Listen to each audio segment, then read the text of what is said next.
হযরত নূহ আলাইহিস সালাম তার উম্মতের পরামর্শ অনুসারে একদা উজের নিকট গিয়ে তাকে পর্যাপ্ত খাবার দিবার অঙ্গীকার করে নীল নদ থেকে গাছ উত্তোলনের কথা বললেন। উজ খাবার কথা শুনে রাজি হলো এবং সঙ্গে সঙ্গে নীল নদের দিকে রওনা করলো। কিছুক্ষণের মধ্যে সে নীল নদের তলদেশ খুঁজে অনেক গাছ তুলে ফেললো। অতপর নূহ নবীর কাছে এসে খাবার প্রার্থনা করলো।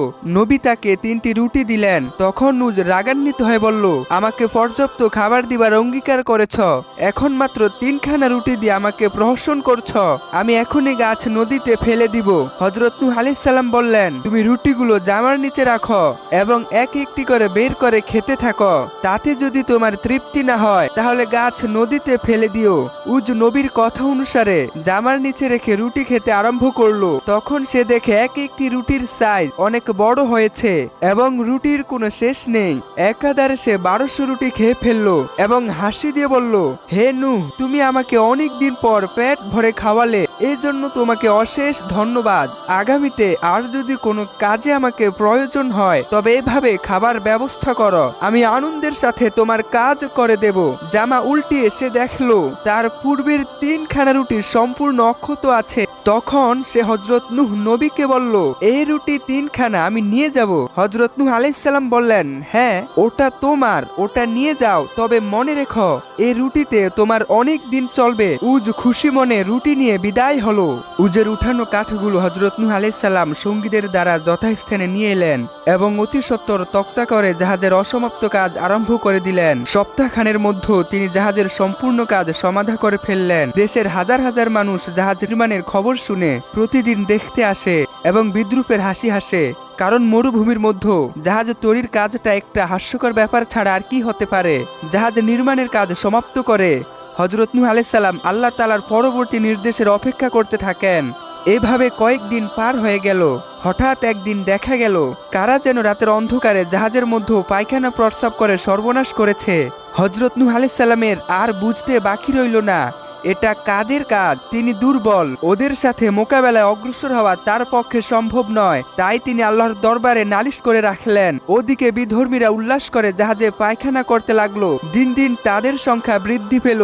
এখন শুধু রাতে নয়, দিনের বেলাও দলে দলে মানুষ এসে জাহাজে পায়খানা প্রস্রাব করে যেতে থাকে।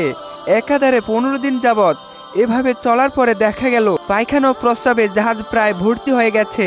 হযরত নূহ আলাইহিস সালাম মাঝে মাঝে এসে দূর থেকে দৃশ্য দেখে যান এবং বুক ভাসিয়ে কাঁদতে থাকেন। এর মধ্যে একদিন এক অন্ধ ব্যক্তি জাহাজে পায়খানা করার সময় পা ফসকে জাহাজে পড়ে যায় এবং মলমূত্রের মধ্যে একেবারে ডুবে যায়। অতঃপর সে কোনো রকম সাঁতরে উপরে উঠে দেখে তার চোখের অন্ধত্ব দূর হয়ে গেছে। সবুজ শ্যামল ধরনী তার রূপ নিয়ে অন্ধের সম্মুখে হাজির হয়েছে। তখন সে আনন্দে আত্মহারা হয়ে নিজ গোত্রের নিকট ছুটে গিয়ে ঘটনা বলল। গোত্রের মানুষেরা প্রথমে তাকে বিশ্বাস করতে পারেনি, পরে নানা রকম পরীক্ষা নিরীক্ষা করে তারা মহা ভাবনায় পতিত হলো। এই খবর ক্রমান্বয়ে সর্বত্র ছড়িয়ে পড়তে লাগলো। ঘটনার সত্যতা যাচাইয়ের জন্য একদল লোক রাত্রিবেলা একজন অন্ধকে নিয়ে জাহাজের মধ্যে ফেলে দিল। অন্ধ সেখানে চুপ খেয়ে উপরে উঠে আসলে সাথে সাথে তার অন্ধত্ব দূর হলো। অন্ধ ব্যক্তি পৃথিবীর সবকিছু পরিষ্কারভাবে দেখতে পাচ্ছে। পরপর 2টি অন্ধ দৃষ্টিশক্তি ফিরে পেল। এবারে দেশে এক ভীষণ আলোড়ন সৃষ্টি হলো। এখন আর সেখানে কেউ পায়খানা করার জন্য যায় না, এখন সেখানে অন্ধের যাতায়াত আরম্ভ হয়। যে জাহাজে ডুব দিয়ে আসে তার অন্ধত্ব আর থাকে না। প্রতিদিন শত শত অন্ধ ব্যক্তিরা আরোগ্য লাভ করার পরে পঙ্গু, অচল, লুলা জাতীয় আক্রান্ত ব্যক্তিরা গিয়ে জাহাজের মলমূত্রের মধ্যে ডুব দিতে আরম্ভ করলো। আল্লাহর মহিমায় তারাও আরোগ্য লাভ করলো। এরপর আরম্ভ হয় অন্যান্য ব্যাধিগ্রস্ত লোকদের যাতায়াত। তারাও ক্ষণিকের মধ্যে আরোগ্য লাভ করতে লাগলো। তখন দেশ বিদেশ হতে মানুষের ঢল নেমে আসতে আরম্ভ হলো। শুধু মলমূত্রে ব্যবহারে তারা ফিরত না, বরং পাত্র ভরে ভরে মলমূত্র নিয়ে যেতে আরম্ভ হলো। সপ্তাহখানের মধ্যে জাহাজের মলমূত্র শেষ হয়ে গেল। এরপরে যারা দেশ বিদেশ থেকে আসলো তারা জাহাজ ধুয়ে পানি নিতে আরম্ভ করলো। শেষের দিকে ধুয়ে মুছে নিবার ক্ষেত্রে ভীষণ প্রতিযোগিতা ও কাড়াকাড়ি আরম্ভ হলো। 15 দিন অতিবাহিত হওয়ার পরে যখন জাহাজ সম্পূর্ণ ঝকঝকে পরিষ্কার হয়ে গেল, তখন আল্লাহ তাআলা হযরত নূহ আলাইহিস সালামকে আদেশ দিলেন, তোমার খাঁটি উম্মতদেরকে এবং পৃথিবীর সমস্ত পশু পক্ষী থেকে এক জোড়া করে জাহাজে উঠাও। হযরত নূহ আলাইহিস সালাম আল্লাহর নির্দেশ শুনে খুবই বিব্রত বোধ করলেন, কারণ পৃথিবীর বিভিন্ন স্থানে বিভিন্ন প্রাণীর বসবাস।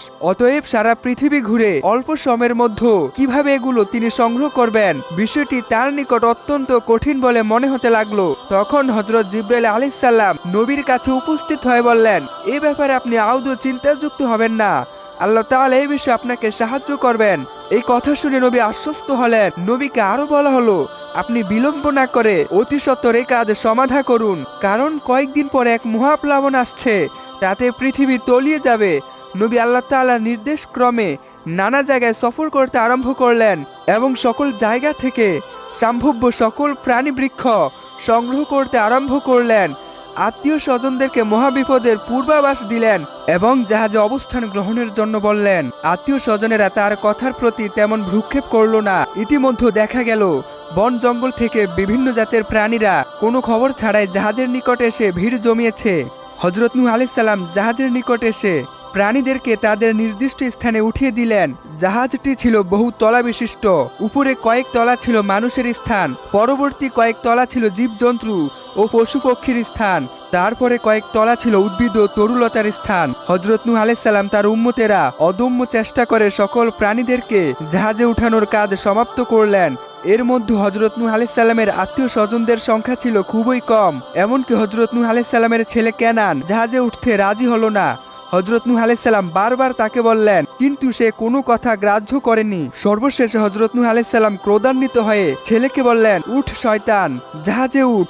এই কথা বলার সাথে সাথে ইবলিস সকলের অলক্ষ্যে লাফ দিয়ে জাহাজে উঠে বসলো, কিন্তু কেনান আর উঠল না। তখন তিনি নিরুপায় হয়ে আল্লাহর দরবারে ফরিয়াদ করে বললেন, হে খোদা, তুমি এক সময় আমাকে বলেছিলে যে আমার পরিবার বর্গকে ধ্বংসের কবল থেকে রক্ষা করবে, সে মর্মে আমার সন্তান কেনানকে রক্ষা করো। আল্লাহ তাআলা তার উত্তরে বললেন, তুমি আল্লাহর নবী আর কেনান কাফের, অতএব সে তোমার পরিবার বর্গের লোক হওয়ার যোগ্য নয়, তার কথা ছেড়ে দাও।